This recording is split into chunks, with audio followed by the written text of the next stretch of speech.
Is going on, y'all? Welcome back to the DFS NBA breakdown. My name is Narang. I'm from DFS.com, and I'm going to be breaking down the 7-game main slate on DraftKings.com.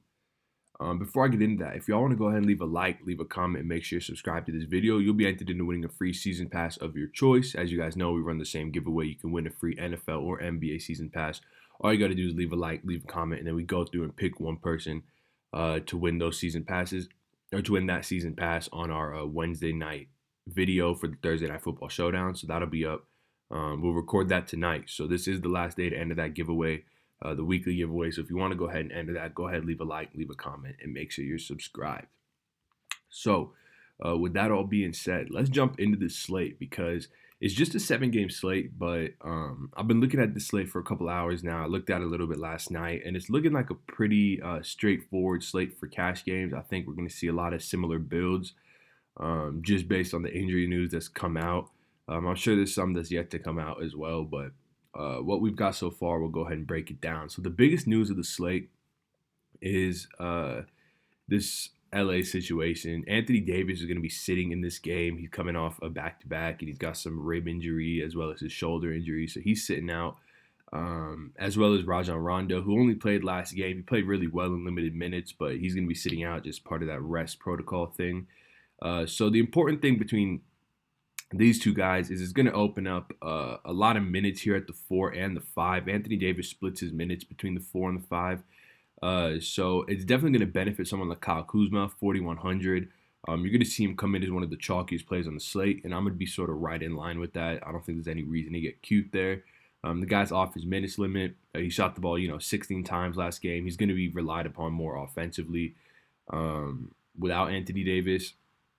And this is a good pace spot. It's one of the higher pace teams in the league in Golden State. And I anticipate LA will probably play a little bit faster with Anthony Davis off the court, just because a lot of their sets, or a lot of their reason for their slow pace to start the season is they run a lot of half court sets for Anthony Davis, post him up. I anticipate this game being a bit more free flowing. So definitely 4,100 is just going to be impossible to get away from him in your cash build. But then these centers, these guys like Dwight Howard and JaVale McGee, they're going to open up a lot of value as well here. Dwight's 4,300, JaVale McGee's 3,700. I think point per dollar wise, I probably prefer JaVale, but there's not really too much to say here. Anthony Davis plays about 35-ish minutes a game, and those are typically split like 17 and 18 between the power forward and center positions. So I don't know if we're going to see too much Kuzma at the 5. I think we're going to end up seeing a healthy amount. I think you could reasonably project JaVale McGee's minutes limit minutes floor to come up to around 20, which, considering his fantasy point per minute production, definitely puts him in play. And probably the same with Dwight Howard as well. So that's really the big news. Also, LeBron James, I should touch upon him. I think I got it pulled up here for you guys. Yeah. So you just take Anthony Davis and Rajon Rondo off the court. Obviously, Rondo's only played in one game, but if you just take both those guys off the court, you see LeBron James is projected or is averaging 1.75 fantasy points per minute. No real surprise there. He's going to be relied upon for increased ball handling. He's going to be rebounding a bit more with Anthony Davis off, and he's going to be scoring a bit more as well with Anthony Davis off the court. For 10-7, I probably like him as my favorite stud. Just when you compare him to someone like James Harden, I didn't take Eric Gordon off the court in this. I just figured it's kind of irrelevant with how he's been playing this year. But James Harden, even at his monster price, 11.7K, is only averaging 1.68 fantasy points per minute, which is awesome. And definitely he's got a super high ceiling, especially in this matchup that's projected to stay close. But it's just going to be tough to get away from LeBron when he's averaging, such a monster fantasy points per minute. And he's going to see a pretty high workload, a high minutes floor as well. But speaking of this Houston game, let's talk about this game real quick. So, this is a game you're really going to want to think about as far as roster construction goes, because I think Kawhi Leonard makes for, prior to this Anthony Davis news breaking, Kawhi Leonard is probably my favorite stud on the slate, point per dollar wise, just because, he's 9.7K. This guy's got, if we just go to, I hope I have it up. So I got assist percentage up, but if we just go to usage rate first, we see that a guy like James Harden, who's 11.7K, has a 39.5% usage rate and a 43.2% assist rate. monster numbers. But Kawhi Leonard, who's 2,000 cheaper, has a 36.6% usage rate and a 34.1% assist rate. That assist rate is top 20 in the league. And that usage rate, obviously, as you guys can see, is essentially second. So, I mean, it's just an awesome spot for him. This game is projected to be a very high-paced game. Obviously, Houston running at the highest pace in the league. LA running like middle of the pack. Yep, they're 15th in the league. So this is the pace-up spot for these Clippers. I think Kawhi is going to see arguably his highest minutes load of the season in this matchup. He's going to be needed to guard a guy like James Harden. I'm assuming Beverly is going to be primarily on Westbrook. So that just sort of boosts his defensive stat upside as well. You know, a guy like James Harden is going to turn the ball over 6-7 times a game. Kawhi Leonard is probably going to pick off quite a few of those for some steals. Just a huge fan of him. As far as this Houston side goes, though, we got that same sort of situation where James Harden is almost 3,000 more than Russell Westbrook. As I pulled up their fantasy points per minute just a bit ago, you can see that Harden's at 1.68 while Westbrook is at 1.43. I mean, Harden's got about 10% higher usage rate, about like a 13% higher assist rate. He's just, I mean, nothing's really changed in his role with the acquisition of Russell Westbrook. But I think for the price, it's just going to sort of be the same thing where you're going to have to play Russell Westbrook and just hope James Harden doesn't go off. You know, it's been crazy seeing, because I've been playing James Harden these past few games, and it's just crazy to see a guy like James Harden with his massive floor and massive upside. Always he's like sub 30% in cash, and pretty much the same in tournaments, which is just like you're not used to seeing that, but so that's just going to be like a similar situation to how we've been all year, really, where Westbrook's sort of the cash play because he could easily equal Harden score while Harden is the GPP pivot.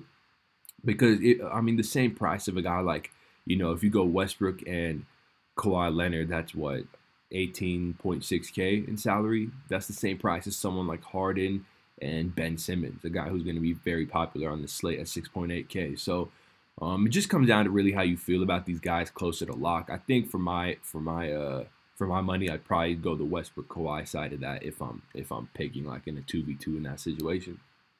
And then let's just talk about some general value on this slate. So I know you guys noticed I didn't go position by position in this slate. I just feel like on such a kind of straightforward cash slate, it's kind of pointless to go position by position. It's more effective to talk about like roster construction and how the slate's going to play out as a whole. And so one guy you're going to see be pretty popular with that in mind is going to be Terry Rozier. He's 5.6K. He's priced below guys like Marcus Smart.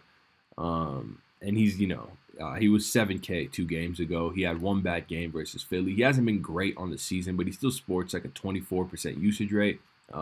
We know how fast Memphis plays.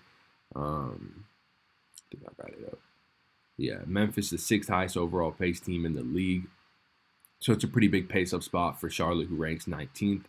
It's a close spread, high over under. Charlotte's favorite. They're at home. It's just very hard not to play Terry Rozier in the spot. There's very few ways that he doesn't hit value.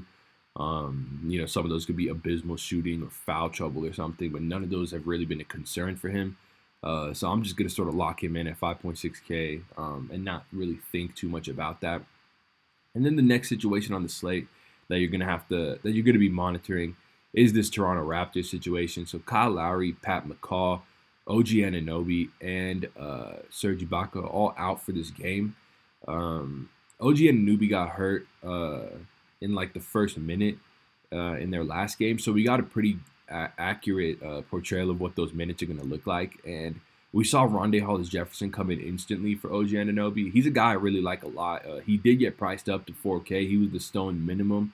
I was actually talking about playing him in that Clippers game because he is their best perimeter defender with all these guys injured. So you're definitely going to want him on guys like LeBron, on guys like Kawhi Leonard. But there's definitely still a role for him in this game. He performed really, really well as well. He was super active defensively. He's always going to give you steals and blocks and rebounds. 4.5K, I think, is a fair price for him. He's a guy who's got a fairly solid floor just based on his ability to accrue a bunch of stats. And he should see around 30 minutes this game with all these guys out. Another guy, Chris Boucher. Love this guy. I was up late watching Chris Boucher highlights. There's a video of him, if you guys want to check it out, of like how he was homeless at 16 and made it to the league now. It's a pretty cool watch if you guys want to check it out. But he just oozes offensive upside. He's a really high fantasy point per minute player. He got in foul trouble in this game, which is why he only saw 22 minutes with all the injuries. I bet we could project him closer to 30 if he stays out of foul trouble. So I really, really like him in this spot, especially if people think that he's only going to see 22 minutes again. Pascal Siakam, 44 minutes last game. I believe 44 minutes last game. You could probably project him and Fred VanVleet for 40. They're not really fitting in some optimal roster construction builds that I've been working with, but they're definitely not bad plays. This is a good game for fantasy. This Toronto Portland game, decently high over under and a tight spread. These guys are on the third game in 4 nights, all on the road, so it's a little bit risky there, but I think they should have the legs underneath them to pay off their salaries at 8.7K and 7.1K for Fred VanVleet. So with that all being said, guys, thank you so much for watching this video. I hope you did enjoy. If you did, go ahead, leave a like, leave a comment to be entered into winning that free season pass of your choice. By the time this video goes up, there'll probably be just about 3 hours until lock. So I hope you guys are making some good lineups. Hope you guys run good and take something down tonight. I will see y'all for the Thursday Night Football video tomorrow. Peace.